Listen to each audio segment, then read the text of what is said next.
नमस्कार मेरे प्यारे साथियों, कैसे हो आप सब। स्वागत है आप सभी का आपका अपना शो एनएस क्लासेज में। घर पे रहिए, स्वस्थ रहिए और सुरक्षित रहिए। आज के सेशन में हम लोग क्लास 12 फिजिक्स का टॉप वीवीआई शॉर्ट क्वेश्चन देखने वाले हैं। इसे हम सिर्फ टॉप वीवीआई शॉर्ट क्वेश्चन नहीं बोलने वाले, क्योंकि पिछले 5 वर्ष में जितने भी शॉर्ट क्वेश्चन पूछे गए हैं उसका सोल्यूशन देखने वाले हैं। यानी क्वेश्चन बैंक हम लोग सोल्यूशन देखने वाले हैं।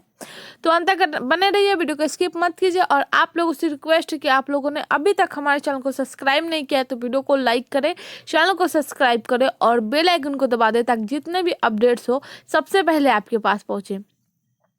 और इस वीडियो को जैसे अपने दोस्तों में शेयर करिए और अंत तक बने रहिए। हमारे टेलीग्राम चैनल को भी ज्वाइन कीजिए। तो चलिए इस सेशन को शुरू करते हैं।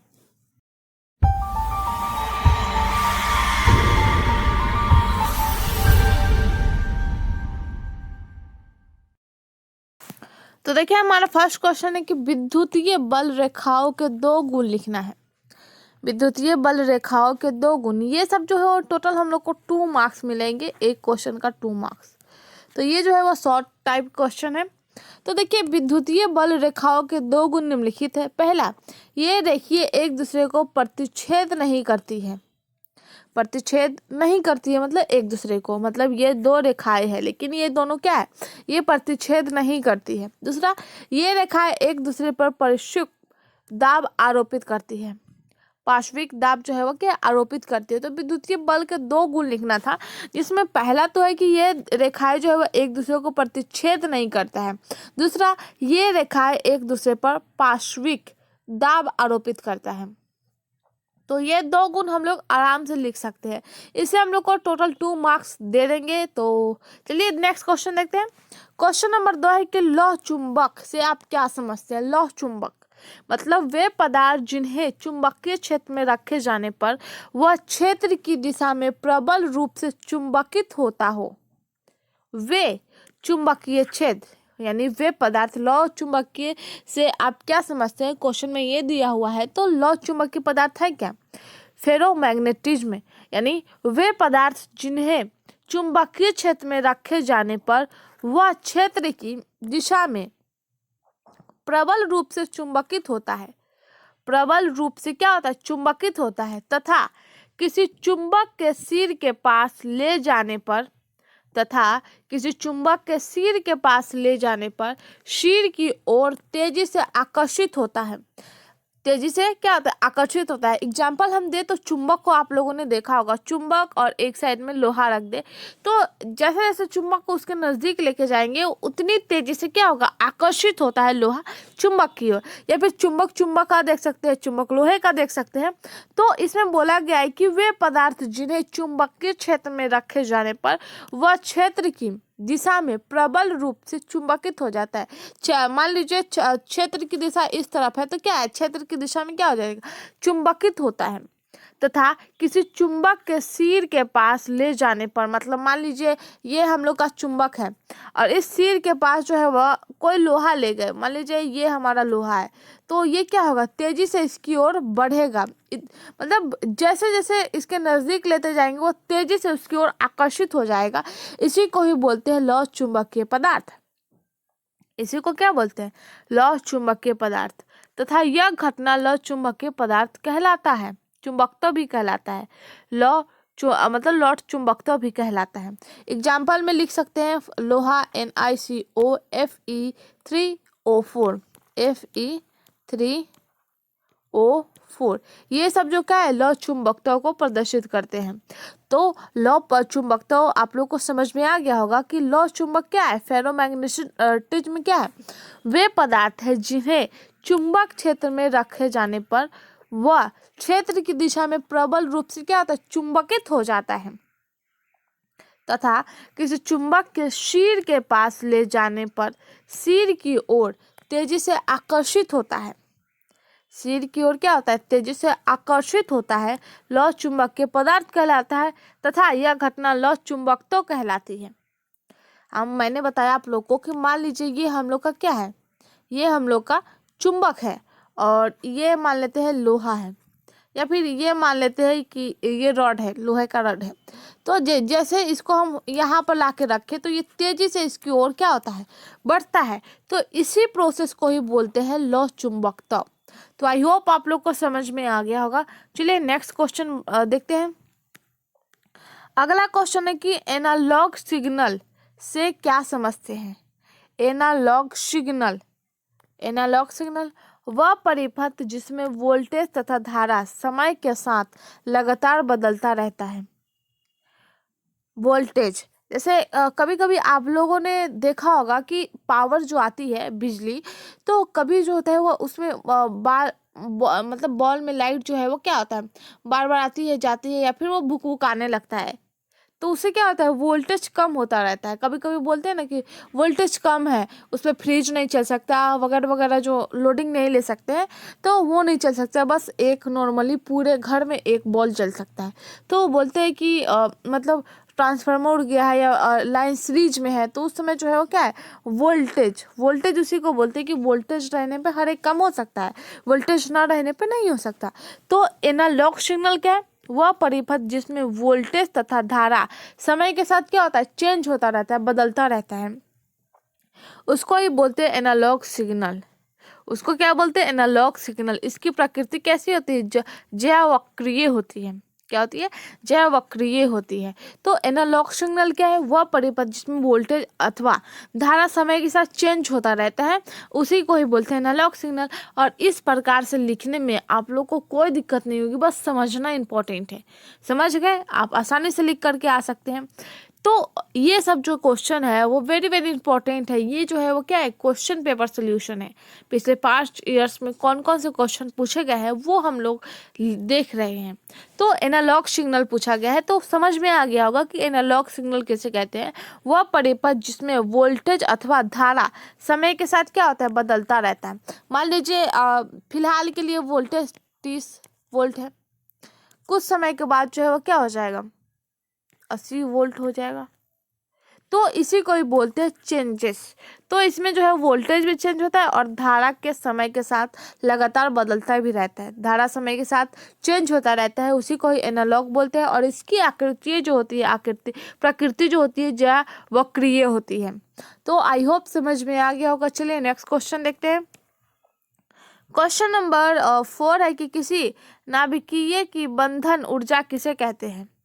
किसी नाभिक की बंधन ऊर्जा, नाभिक जैसे कि देखिए ये बीच वाला भाग हम लोग का क्या हुआ, नाभिक। इसके चारों तरफ इलेक्ट्रॉन घूमते रहते हैं, इसके चारों तरफ जो होते हैं इलेक्ट्रॉन घूमते रहते हैं, और इसके अंदर इलेक्ट्रॉन प्रोटॉन जो शामिल हो सके, लेकिन बीच वाले भाग को हम लोग नाभिक बोलते हैं। तो देखिए किसी नाभिक की बंधन ऊर्जा किसे कहते हैं। तो नाभिक की बंधन ऊर्जा वह ऊर्जा जो नाभिक से न्यूट्रॉन को अलग करने में सक्षम होता है। न्यूट्रॉन जैसे कि मैंने बताया, इसके अंदर जो होते हैं इसके अंदर जो है वो न्यूट्रॉन प्रोटॉन शामिल है, ठीक है। और इसके बाहर और क्या है, इलेक्ट्रॉन सब जो है वो क्या घूम रहे हैं, इलेक्ट्रॉन घूम रहे हैं। तो ये जो है वो क्या है, न्यूट्रॉन है। तो इसको मतलब अलग करने में जो सक्षम होता है उसको बोलते हैं नाभिक की बंधन ऊर्जा। क्या बोलते हैं, नाभिक की बंधन ऊर्जा। तो नाभिक की बंधन ऊर्जा किसे कहते हैं, वह ऊर्जा जो नाभिक से न्यूट्रॉन्स को अलग करने में सक्षम होता है, न्यूट्रॉन्स को अलग करने में कामयाब हो जाता है, उसको ही बोलते हैं नाभिक की बंधन ऊर्जा। इसे हम लोग जो है वह EBN से सूचित किया जाता है। EBN बराबर हो जाएगा 5 - 4 मेगा वोल्ट। तो ये होता है, इसे हम लोग EBN से क्या करते हैं, सूचित करते हैं, प्रदर्शित करते हैं, और इसका मान क्या हो जाता है 5 - 4 मेगा वोल्ट। तो आप लोगों को समझ में आ गया होगा कि किसी नाभिक की बंधन ऊर्जा किसे कहते हैं। नाभिक की बंधन ऊर्जा वह ऊर्जा जो नाभिक में न्यूट्रॉन्स को अलग करने में सक्षम होता है, न्यूट्रॉन्स को अलग करने में क्या होता है, कामयाब हो जाता है, सक्सेस हो जाता है, उसको ही बोलते हैं नाभिक की बंधन ऊर्जा। इसे हम लोग EBN से के द्वारा सूचित करते हैं। तो चलिए नेक्स्ट क्वेश्चन देखते हैं। आई होप आप लोग को ये क्वेश्चन भी समझ में आ गया होगा। इसी तरह एकदम छोटे छोटे लाइंस में हम लोग को पूरा जो है वो मतलब खुल के आंसर देना है, ताकि पढ़ने वाला को भी लगे कि हाँ बच्चे ने कुछ अलग टाइप का लिखा है। देखिए दूसरा 5 नंबर क्वेश्चन है कि व्यतिकरण और विवर्तन में अंतर स्पष्ट करें। व्यतिकरण और विवर्तन में निम्नलिखित अंतर है, दो दो अंतर देखेंगे। व्यतिकरण, पहला, व्यतिकरण फ्रीजे लगातार समान चौड़ाई की होती है। व्यतिकरण जो होती है समान चौड़ाई की होती है, ये जो है समान चौड़ाई की होती है। देखिए इनके बीच इतना चौड़ाई है, मतलब इक्वली होती है, मतलब दोनों जो है वह बराबर समान चौड़ाई की होती है। दूसरा, व्यतिकरण की दीप्त फ्रीजों की तीव्रता समान होती है। फ्रीजों की जो तीव्रता होती है वो भी समान होती है, उसका चौड़ाई भी वो भी समान होता है। अब देखते हैं विवर्तन। अब इसमें दिया हुआ है कि विवर्तन फ्रीजें कभी भी एक चौड़ाई की नहीं होती, ये अलग अलग होती है। कोई इतना भी चौड़ाई का हो सकता है, कोई इतना भी चौड़ाई का हो सकता है, मतलब डिफरेंस होता है, अलग अलग होता है। तो विवर्तन फ्रीजें कभी भी एक चौड़ाई की क्या होती है, नहीं होती है। और दूसरा, विवर्तन की दीप्त फ्रीजों की तीव्रता उत्तरोत्तर घटती जाती है। इसका समान रहता है तीव्रता, लेकिन इसका क्या होता है, घट जाता है। तो इस क्वेश्चन में बोला गया है कि व्यतिकरण और विवर्तन में अंतर स्पष्ट करना है। तो व्यतिकरण फ्रीजर लगभग समान चौड़ाई की होती है, जबकि विवर्तन कैसा होता है, कभी भी एक समान चौड़ाई का नहीं होता है, वो अलग अलग होता है। या तो इतना चौड़ाई का हो सकता है, इसके बीच इतना डिफरेंस हो सकता है, या फिर ये उससे ज़्यादा हो सकता है, या फिर उससे भी ज़्यादा हो सकता है, लेकिन ये एक जैसा नहीं होता है। तो पहला डिफरेंस क्या है कि व्यतिकरण फ्रीजर लगभग समान चौड़ाई की होती है, जबकि विवर्तन फ्रीजें कभी भी एक चौड़ाई की नहीं होती है। यह बात याद रखिए। दूसरा पॉइंट है कि व्यतिकरण की दीप्त फ्रीजों की तीव्रता समान होता है। व्यतिकरण की दीप्त फ्रीजों की तीव्रता कैसा होता है, समान होता है, जबकि विवर्तन की दीप्त फ्रीजों की तीव्रता जो होता है वो घट जाती है, उत्तरोत्तर घट जाता है। तो मतलब व्यतिकरण में जो फ्रीजों की तीव्रता होती है वो समान होती है, लेकिन विवर्तन में दीप्त फ्रीजों की जो तीव्रता होती है वो घट जाता है। तो ये रहे हम लोग का व्यतिकरण और विवर्तन में अंतर स्पष्ट करने का पूरा सोल्यूशन। तो मैंने इस क्वेश्चन का भी सोल्यूशन आप लोग को बता दिया है। तो चलिए नेक्स्ट क्वेश्चन देखते हैं। क्वेश्चन नंबर 6 है कि किसी धातु के कार्य फलन को परिभाषित करें। किसी धातु के कार्य फलन को परिभाषित करने के लिए बोला गया। तो चलिए देखते हैं इसका भी आंसर। तो किसी धातु के सतह पर जब एक निश्चित आकृति वाली किरण पड़ती है, मान लीजिए ये हम लोग का क्या है, धातु है, और इस पे निश्चित क्या हुआ, आकृति वाली किरण पड़ती है, तो धातु सतह के ऊपरी भाग से एक इलेक्ट्रॉन को निकालने के लिए आवश्यक ऊर्जा को ही कार्यफलन कहते हैं। मतलब कोई भी धातु सतह पर है, जब उसपे निश्चित आकृति वाली, मतलब जिसकी आकृति जो है निश्चित है, मतलब इसी शेप का होगा तो होगा, या फिर इस शेप का हो सकता है, या फिर इस शेप का हो सकता है, लेकिन ये जो है वो क्या है, निश्चित है। तो किसी सतह के मतलब किसी धातु के सतह पर जब एक निश्चित आकृति वाली किरण पड़ती है, तो धातु की सतह के ऊपरी भाग से एक इलेक्ट्रॉन जो होता है वो निकल जाता है। तो उसमें एक इलेक्ट्रॉन निकालने के लिए जो आवश्यकता ऊर्जा की होती है, उसी को ही बोलते हैं कार्यफलन। तो क्या बोलते हैं, उसी को ही बोलते हैं कार्यफलन। तो इसे हम लोग W0 से सूचित किया जाता है। W0 बराबर क्या हो जाएगा, HV0 ये हो जाता है। तो आप लोग को समझ में आ गया कि किसी धातु के कार्यफलन को कैसे परिभाषित करें। तो चलिए एक बार और रिपीट करते हैं। किसी धातु के सतह पर जब एक निश्चित आकृति वाली किरण पड़ती है, किसी धातु के सतह पर जब एक निश्चित आकृति वाली किरण पड़ती है, तो धातु सतह के ऊपरी भाग से एक इलेक्ट्रॉन को निकालने के लिए जो ऊर्जा की आवश्यकता होती है, जो ताकत की आवश्यकता होती है, उसी को ही बोलते हैं कार्यफलन। उसी को ही क्या बोलते हैं, कार्यफलन बोलते हैं। इसे हम लोग जो है वो किससे डिनोट करते हैं, W0 इक्वली में HV0। ये देखिए यहाँ पे लिखा हुआ है W0 द्वारा सूचित किया जाता है। तो ये रहा हम लोग का कार्यफलन का फॉर्मूला, W0 बराबर HV0। तो कार्यफलन आप लोग को समझ में आ गया होगा। चलिए नेक्स्ट क्वेश्चन देखते हैं। क्वेश्चन नंबर 7 है कि फैराडे के विद्युत चुंबकीय प्रेरण के नियम को समझाइए। फैराडे के विद्युत चुंबकीय प्रेरण के नियम को, ये क्वेश्चन वीवीआई है, याद रखिए, ये है, याद रखिए। देखिए, फैराडे का विद्युत चुंबकीय नियम पूछा गया, इसको समझाने के लिए 2 नियम है। पहला, किसी लूप से गुजरने वाली चुंबकीय बल रेखाओं, किसी लूप से गुजरने वाली जो चुंबकीय बल रेखाएं होती है, या फिर चुंबकीय फ्लक्स में जब परिवर्तन होता है तब लूप से एक धारा प्रवाहित होती है, जिसे हम लोग प्रेरित धारा कहते हैं। इसमें बोला गया है कि किसी लूप से गुजरने वाली, मान लीजिए ये जो है वो क्या है, एक तरह का लूप है, चलिए ये लूप बना लिए, तो इससे गुजरने वाली जो चुंबकीय बल रेखाएं होती है या फिर चुंबकीय फ्लक्स, तो जब ये गुजर गया तो इसमें क्या होता है, जब परिवर्तन होता है, ये चेंज हो जाता है, मान लीजिए ये दिशा चेंज कर लिया तो ये चेंज हो जाता है, तब लूप में एक धारा प्रवाहित होती है। इसके अंदर जो है वो क्या है, एक धारा प्रवाहित होता है, तो इस धारा को ही बोलते हैं प्रेरित धारा। इस धारा को हम लोग क्या बोलते हैं, प्रेरित धारा।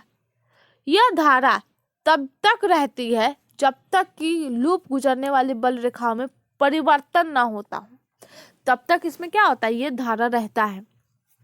तो पहला नियम क्या है, किसी लूप से गुजरने वाली जो चुंबकीय बल रेखाएं होती है, जब उसमें परिवर्तन होता है तब लूप में एक धारा प्रवाहित होती है, जिसे हम लोग प्रेरित धारा कहते हैं। हम लोग सिंपली इतना भी लिख सकते हैं, या फिर जैसे कि इसको छोड़ दे, इसको छोड़ दे, जैसे यहाँ से यहाँ तक छोड़ दे, तो लिख सकते हैं ना कि किसी लूप में गुजरने वाली चुंबकीय बल रेखाओं जब परिवर्तन होता है तब लूप में एक धारा प्रवाहित होती है, जिसे हम लोग प्रेरित धारा कहते हैं। या फिर हम लोग ये लिख सकते हैं इसको छोड़ करके कि किसी लूप से गुजरने वाली चुंबकीय फ्लक्स में, किसी लूप से गुजरने वाले चुंबकीय फ्लक्स में जब परिवर्तन होता है तब लूप से एक धारा प्रवाहित होती है, जिसे हम लोग प्रेरित धारा कहते हैं। तो दोनों तरह से बोले तो बात एक ही है, जिसे प्रेरित धारा को तो उत्पन्न करना ही है, चाहे वो चुंबकीय बल रेखाओं से हो तब या फिर चुंबकीय फ्लक्स में हो तब। दोनों में चेंजेस होगा तो एक धारा जो होगा, लूप से एक धारा प्रवाहित होगी ही। तो हम लोग दोनों, मैंने दोनों लिख दिया है, आप लोग को जो लिखना हो, जो समझ में आए, मतलब जो आप लोग को अच्छा लगे वो आप लोग लिख सकते हैं। तो मेरे हिसाब से मैंने दोनों लेके आया है, चुंबकीय बल रेखा है या फिर चुंबकीय फ्लक्स, क्योंकि दोनों का मतलब एक ही है, क्योंकि दोनों को तो एक लूप से ही गुजरना है। अब लूप से गुजरेगा तो एक धारा प्रवाहित तो होगी, जिसे हम लोग प्रेरित धारा कहेंगे। तो इतना तो प्रोसेस आप लोग को समझ में आ गया। ये जब इसमें, जब मान लीजिए ये लूप में जो है क्या है, धारा प्रवाहित हो गई, ठीक है, एक धारा प्रेरित हो गया, जिसे हम लोग क्या कहें, प्रेरित धारा कहें। तो ये जो धारा है ये तब तक रहेगा जब तक लूप से गुजरने वाली बल रेखा में परिवर्तन नहीं होगा। ये बल रेखाएं जो है वो क्या है, धारा से प्रवाहित हो रही है, मतलब धारा से गुजर रही है, तो इसमें चेंज क्या हो जाएगा, ये इस दिशा में चला जाएगा, ये इस दिशा में हो सकता है, मतलब वो किसी भी दिशा में विक्षेपित हो जाए। तो पहला नियम आप लोग को समझ में आ गया। नेक्स्ट देखते हैं, दूसरा है कि किसी लूप से उत्पन्न प्रेरित विद्युत वाहक बल का मान उसे गुजरने वाली चुंबकीय बल रेखाओं में परिवर्तन की दर पर निर्भर करता है। इसमें बोला गया कि किसी लूप में उत्पन्न जो प्रेरित विद्युत वाहक बल का मान होता है, मान लीजिए ये लूप है और इसमें जो है वो क्या है, लूप में उत्पन्न प्रेरित विद्युत वाहक बल का मान है, मान लीजिए मान है x, ठीक है। तो इससे गुजरने वाली जो बल रेखाएं हैं, इससे जो गुजरने वाली बल रेखाएं, उसके परिवर्तन दर पर निर्भर करेगा। मतलब किस पे करेगा, इसके परिवर्तन दर पर निर्भर करेगा। तो इसके परिवर्तन दर पर हम लोग कुछ भी मान सकते हैं, बस समझने के लिए मैंने आप लोग को ये बताया है। तो इसके 2 नियम है, फैराडे के विद्युत चुंबकीय प्रेरण के नियम को आप लोग समझ गए होंगे। तो कैसा है, तो पहला नियम तो है कि किसी लूप से गुजरने वाली चुंबकीय बल रेखा या फिर चुंबकीय फ्लक्स में जब परिवर्तन होता है तो उसमें धारा प्रेरित होता है, धारा प्रवाहित होता है, तो इसे को ही बोलते हैं प्रेरित धारा। और ये जब तब तक धारा मतलब जो है वो प्रवाहित होता है जब तक इसके अंदर चेंजेस नहीं होता, लूप में गुजरने वाली जो बल है उसमें परिवर्तन नहीं होता है। दूसरा नियम है कि किसी लूप में उत्पन्न प्रेरित विद्युत वाहक बल का मान जो होता है वो उससे गुजरने वाली चुंबकीय बल रेखाओं में परिवर्तन की दर पर निर्भर करता है, किसी और पे डिपेंड होता है। किस पे डिपेंड होता है, तो लूप में उत्पन्न प्रेरित विद्युत वाहक का मान पर। तो इस पर निर्भर होता है। तो दोनों नियम आप लोग को समझ में आ गए होंगे। और तो चलिए बढ़ते आगे। क्वेश्चन नंबर 8 है कि चौक कुंडली अथवा मोटर प्रवर्तक के उपयोग समझाइए। चौक कुंडली और मोटर प्रवर्तक के उपयोग समझाना है। चौक कुंडली उत्प्रेरक तथा नगण्य प्रतिरोध के कुंडली को चौक कुंडली कहा जाता है। उच्च प्रेरक मतलब सबसे ज्यादा प्रेरक, अनगन मतलब नीचे मतलब थोड़ा सा प्रतिरोध, इसके जो है वो कुंडली को ही क्या बोला जाता है, चौक कुंडली कहा जाता है, जिसका व्यवहार बिना किसी विद्युत ऊर्जा के नष्ट किए ही किसी धारा की शक्ति को कम करने के लिए किया जाता है। क्या है कि चौक कुंडली अथवा मोटर प्रवर्तक के उपयोग समझाइए। तो चौक कुंडली तो हम लोग समझ गए कि किसे कहते हैं, लेकिन इसका उपयोग क्या है। तो चौक कुंडली का उपयोग बिना किसी विद्युत वाहक को नष्ट किए हुए धारा की शक्ति को कम करना है। क्या करना है, कम करना है। ऐसा किस लिए होता है, क्योंकि इसके शक्ति का उपयोग शून्य के बराबर होता है। क्या होता है, इसके शक्ति का उपयोग कैसा होता है, शून्य के बराबर होता है। ऐसा इसलिए होता है क्योंकि मतलब शून्य के बराबर है, तो इसलिए ये जो है वो क्या है, विद्युत ऊर्जा को नष्ट किए बिना ही धारा को की शक्ति को क्या करता है, कम कर देता है। तो ये रहा हम लोग का चौक कुंडली। अब देखते हैं मोटर प्रवर्तक। तो यह एक उच्च प्रतिरोध है जिसे दृष्ट धारा मोटर की कुंडली के साथ श्रेणी क्रम में लगाया जाता है, जिसे मोटर स्टार्ट करते समय प्रारंभ में जब मोटर के विरोधी विद्युत वाहक बल शून्य होता है, जब मोटर की कुंडली से होकर अति उच्च धारा नहीं प्रभावित हो सकते, अन्यथा कुंडली के जलने का भय रहता है। तो मोटर प्रवर्तक का यूज का है, मोटरसाइकिल में है, मोटर स्टार्ट करने के समय में है। तो ये जो है मोटर प्रवर्तक जो है वो क्या है, यह एक उच्च प्रतिरोध है जिसे दृष्ट धारा की कुंडली के साथ श्रेणी क्रम में लगाया जाता है। अब इसका उपयोग है कि इसका मोटर प्रवर्तक का उपयोग मोटर स्टार्ट करते समय प्रारंभ में जब मोटर को स्टार्ट किया जाता है, तब मोटर में विरोधी विद्युत भाग बल शून्य होता है। विरोधी क्या होता है, अब विरोधी जो विद्युत भाग बल होते हैं वो शून्य होता है, तब मोटर की कुंडली से होकर अति उच्च धारा प्रभावित नहीं हो सके। इसके कारण जो है क्या, कुंडली के जलने का संभव भय रहता है, संभावना रहता है। तो ये दो उपयोग हम लोगों ने देख लिए, चौक कुंडली का और मोटर प्रवर्तक का। तो चलिए बढ़ते हैं आगे। क्वेश्चन नंबर 9 है कि क्वेश्चन नंबर 9 में है कि विद्युतीय नेटवर्क के लिए किरचॉफ के दोनों नियम को लिखें। तो चलिए पहला नियम देखते हैं। पहला नियम है कि प्राथमिक नियम चालकों के जाल में किसी बिंदु पर मिलने वाली विद्युत धाराओं के बीज गणितीय योग शून्य होता है। सिग्मा एल बराबर क्या होता है, 0। ये तो हम लोग का पहला नियम है। पहला नियम इसको लिख सकते हैं। इसको लिखने के बाद हम लोग पूरा लिख सकते हैं कि प्रथम नियम चालकों के जाल में किसी बिंदु पर मिलने वाली विद्युत धाराओं का बीजगणितीय योग कैसा होता है, शून्य होता है। तो सिग्मा एल बराबर 0 हो जाएगा। दूसरा देखिए, दूसरा नियम किसी बंद विद्युत परिपथ में प्रत्येक भाग में प्रभावित होने वाली विद्युत धारा तथा उसके प्रतिरोध के गुणनफल का बीजगणितीय योग परिपथ में लगे कुल विद्युत वाहक बल के क्या होता है, बराबर में होता है। तो पहला नियम क्या है, सिग्मा एल बराबर 0। और दूसरा नियम है कि किसी बंद विद्युत परिपथ के प्रत्येक भाग में प्रवाहित होने वाली जो विद्युत धारा होती है तथा उसके प्रतिरोध के गुणनफल का जो बीजगणितीय योग होता है परिपथ में लगे कुल विद्युत वाहक बल के क्या होता है, इक्वली होता है। तो चलिए नेक्स्ट क्वेश्चन देखते हैं। क्वेश्चन नंबर 10 है कि पूर्ण आंतरिक परावर्तन क्या है। पूर्ण आंतरिक परावर्तन पूछा गया है और इसकी शर्तें क्या है वो पूछा गया है। तो चलिए देखते हैं। तो पूर्ण आंतरिक परावर्तन किसी सघन माध्यम से ऐसा आपतन कोण जो आपतन के कोण को विरल माध्यम में समकोण पर बदल दे, उसे पूर्ण आंतरिक परावर्तन कहते हैं। पूर्ण आंतरिक परावर्तन किसे कहते हैं, किसी सघन माध्यम से। मान लीजिए ये जो है वो सघन माध्यम से जो है वह ऐसा आपतन कोण जो आप अपवर्तन के कोण को विरल माध्यम में समकोण पर बदल दे, उसे ही बोलते हैं पूर्ण आंतरिक परावर्तन। पूर्ण आंतरिक परावर्तन के दो हम लोग शर्त देखेंगे। पहला, प्रकाश के किरणों को सघन माध्यम से विरल माध्यम में जाना चाहिए। प्रकाश की किरण जो है वह सघन माध्यम से किस ओर जाता है, विरल माध्यम की ओर जाना चाहिए। और दूसरा है कि प्रकाश की किरणों के द्वारा सघन माध्यम से बना आपतित कोण क्रांतिक कोण के बड़ा होना चाहिए। आपतित कोण जो है वह क्या है, क्रांतिक कोण से क्या होना चाहिए, बड़ा होना चाहिए। तो प्यारे साथियों, आज का सेशन यहीं तक है। आई होप ये सेशन आप सबको पसंद आया है। वीडियो पसंद आया तो जल्दी से लाइक करें, चैनल को सब्सक्राइब करें और बेल आइकन को दबा दें ताकि जितने भी अपडेट्स हो सबसे पहले आपके पास पहुंचे। और इस सेशन को अपने दोस्तों में जैसे ज़्यादा शेयर करिए। और चलिए कमेंट में बताइए कैसा लगा ये सेशन, और घर पे रहिए, स्वस्थ रहिए और सुरक्षित रहिए। धन्यवाद।